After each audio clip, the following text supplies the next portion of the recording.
Welcome to the Comic Scoop, everyone, for our 50th episode. Thank you all very much for joining me along this ride together while you listen to me review and talk about one of my most favorite passions, comic books. So I was going through my collection here and picked out these three issues in particular because they're all 50th issues for their own titles, and thought it would be a nice way to celebrate the 50th episode together. So we're going to start all the way down on the timeline with the most classic of comics here, Fantastic Four, issue 50. Originally released February 10th of 1966. This is composed of the original creative team of Stan the Man Lee himself and Jack Kirby. Jack Kirby doing the interior artwork as well as this cover you see before you. Now, the two godfathers of Marvel bring us this story, the conclusion to the galactic story for Fantastic Four. Now, Galactus is a fairly well-known being who, Galactus the World Eater, who has come to Earth to absorb all the essence of our world in order to sustain his own being, and uses the Silver Surfer as his herald to fly through the cosmos and find these different worlds for his master to consume. So within this issue in particular, the Surfer grows a conscience and turns against his master. He he puts Galactus into a cocoon of ethereal energy, which holds him off for a moment until the World Eater is able to break through that, and the two have a cosmic battle. While this is going on, Uatu, the Watcher who is designated for our realm, for the very first time, stops watching and actually steps in. He sends the Human Torch through the cosmos to find a device to defeat Galactus. And the Fantastic Four together are able to use this to keep the World Eater at bay and send him back to the cosmos. Now, the Silver Surfer is free from his task as being the Herald, and he's able to travel around this new world that he has fallen in love with to explore humanity and to star in his own comic series, self-titled Silver Surfer. So that was definitely a really fun read. And this issue particularly was the very first key issue I had ever purchased at Aftertime Comics in Alexandria. This was fun. And there's a little side story in here with Johnny Storm going to college for his first time, but the battle with the Surfer and Galactus is really what we're there for. Now, moving on up in the time stream, we're gonna go to exactly 30 years into the future, into 1996, June 1st. Image Comics Spawn.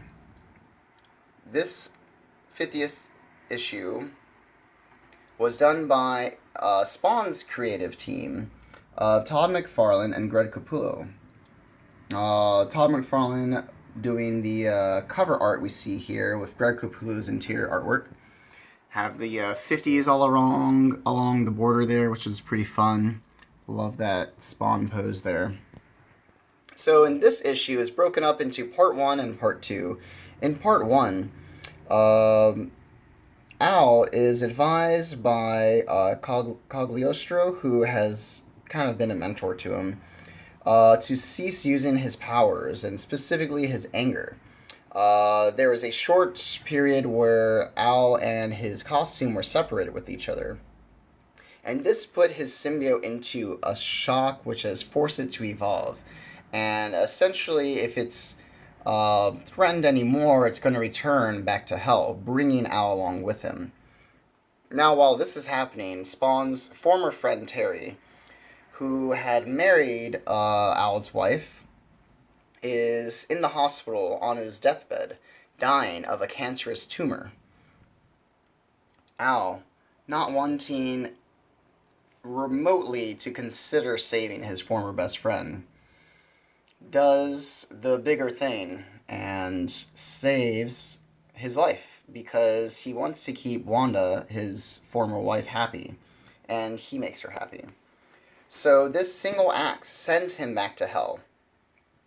And while he's on a journey through the deserts of the second layer of hell, he is ambushed by these hellish bugs, which forces his suit to upgrade. And us as the readers find out that this is all part of Malbosia's plan to create Spawn into this Grim Reaper.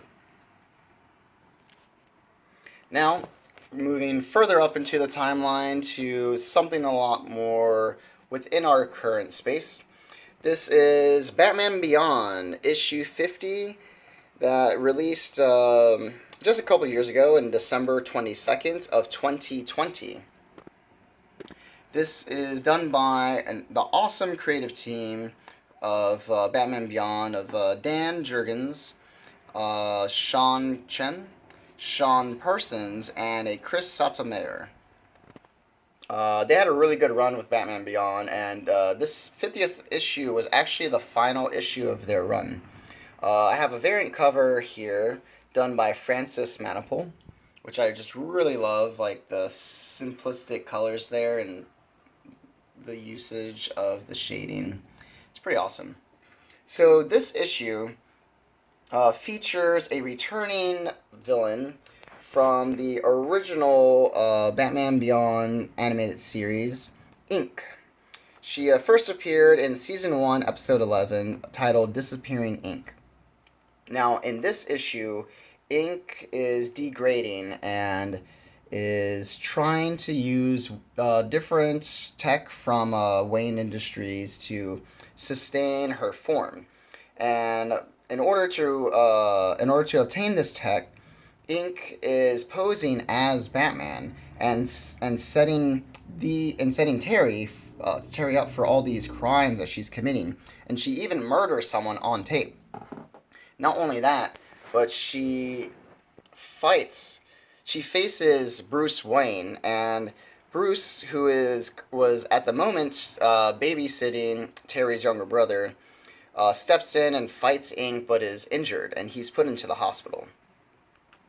So while he is in the hospital, we get another nice guest appearance from the one and only Wonder Woman, Diana, who comes to the hospital to visit her old friend and joins Terry on the adventure to bring down Ink and get justice for Bruce.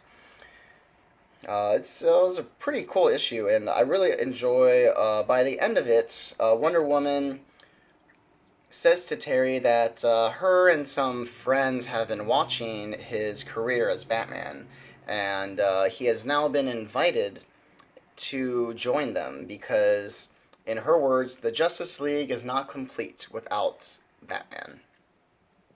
And that's the end of our 50th issue, 50th episode. I'm sorry it's a little shorter. I should probably run the time up to 50 minutes, to make it all nice and round and 50, but I don't have that many things, and I'm not trying to crack into my special issues like that. So until next time, we have some real good things coming up, so keep tuned in.